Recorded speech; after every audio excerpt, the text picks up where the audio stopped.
আজকের এই রেসিপি পুরোই পুজো স্পেশাল। এই রেসিপি কিন্তু স্থান পেয়েছে রাজবাড়ির মেনু কার্ডেও। ইহার বয়স ওই আনুমানিক 100 বছরের বেশিই হবে, তাই ইহার নাম যেমন রাজকীয় তেমন স্বাদও। ইহা হলো পদ্মলুচি। এই বিশেষ আকৃতির জন্যই ইহার এইরূপ নামকরণ। রূপে, বর্ণে, ঘ্রাণে এবং স্বাদে ইহা সত্যিই অতুলনীয়। তাই এই বিশেষ রেসিপি পূজা পার্বণের দিনে যেন না বানালেই নয়। আর তার সাথে যদি থাকে এই রকম ভাঙা আলুর তরকারি, তাহলে তার কোনো কথাই নেই। চলুন, অনেক হয়েছে গদ্য রচনা, এবার তাহলে শুরু করা যাক। আমি মৈনাক, আর আপনারা দেখছেন পুজোর রান্না। সবার প্রথমেই দিয়ে দেব ঘি। তবে আপনারা চাইলে ঘিয়ের জায়গায় তেল ব্যবহার করতেই পারেন। তবে যেহেতু পুজো স্পেশাল রান্না, তাই ঘি ব্যবহার করা যেতেই পারে। ঘি গরম হয়ে এলে তাতে দিয়ে দিন এলাচ, দারচিনি এবং তেজপাতা। তবে এলাচগুলো একটু ফাটিয়ে নেবেন। এবার সুন্দর গন্ধ বেরিয়ে না আসা অবধি এগুলোকে একটুখানি নাড়াচাড়া করে নিন। এবার তাতে 300 গ্রাম মতো গ্রেট করা পনির দিয়ে দিন। তবে পনিরের জায়গায় ছানা ব্যবহার করা যেতেই পারে। এবার মাঝারি আছে গ্রেট করা পনিরকে কয়েক মিনিট ভেজে নিন।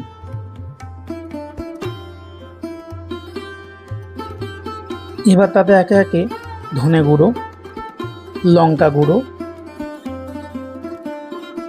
এবং স্বাদ অনুযায়ী নুন আর চিনি দিয়ে দিন। এরপর কুচনো কাজু বাদাম, কাঠবাদাম আর কিশমিশ দিয়ে দিন। এবার সব কিছুকে ভালো করে মেশাতে থাকুন। মেশাতে মেশাতে লক্ষ্য করবেন পনির আস্তে আস্তে জড়ো হয়ে আসছে, আর তা থেকে এক সুন্দর গন্ধ বের হচ্ছে।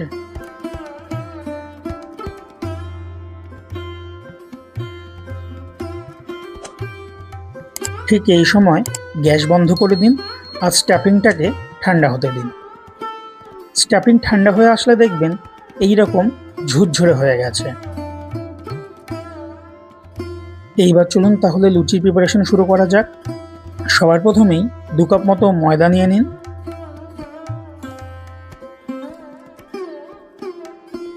এবার তাতে সামান্য পরিমাণে কাসুরি মেথি এইভাবে দিয়ে দিন।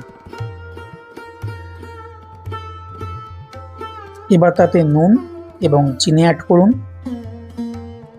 আর 2 চামচ মতো ঘি দিয়ে দিন। তবে আপনারা চাইলে ঘিয়ের জায়গায় তেল ব্যবহার করতেই পারেন। এবার সমস্ত কিছুকে ভালো করে মিশিয়ে নিন।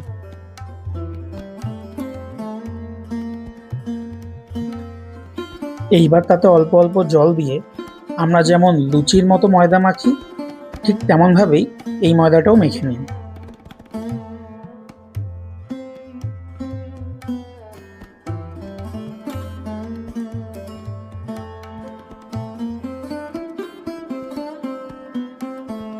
এবার সামান্য তেল ছড়িয়ে নিন আর ময়দার গায়ে ভালো করে তেল মাখিয়ে নিন।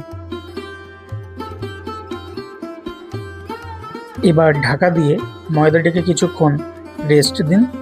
এবার ঢাকা সরিয়ে আমরা যেমন লুচির মতো লেচি কাটি, ঠিক তেমনভাবেই লেচি কেটে নিন। 2 কাপ ময়দা থেকে আমি 24টা মতো বল পেয়েছি।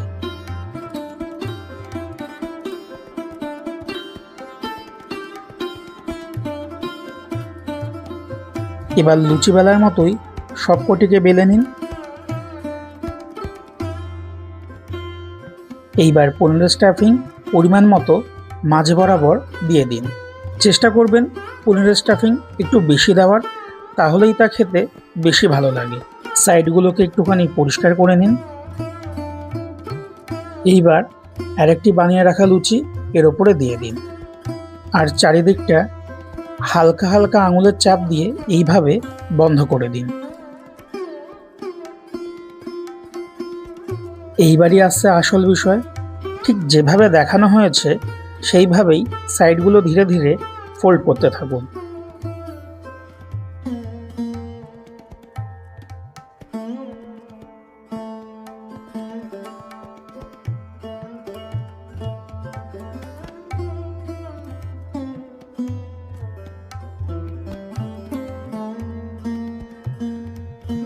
দেখুন কি সুন্দর পদ্ম ফুলের মতো লুচির শেপটা হয়েছে। ঠিক এইভাবেই বাকিগুলোকেও তৈরি করে নিন।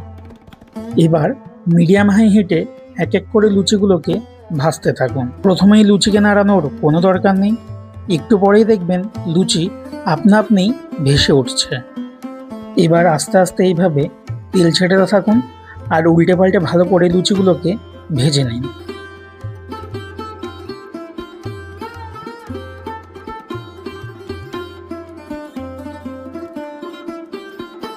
ঠিক এই রকম লাইট গোল্ডেন ব্রাউন কালার চলে আসলে তা তেল থেকে তুলে নিন।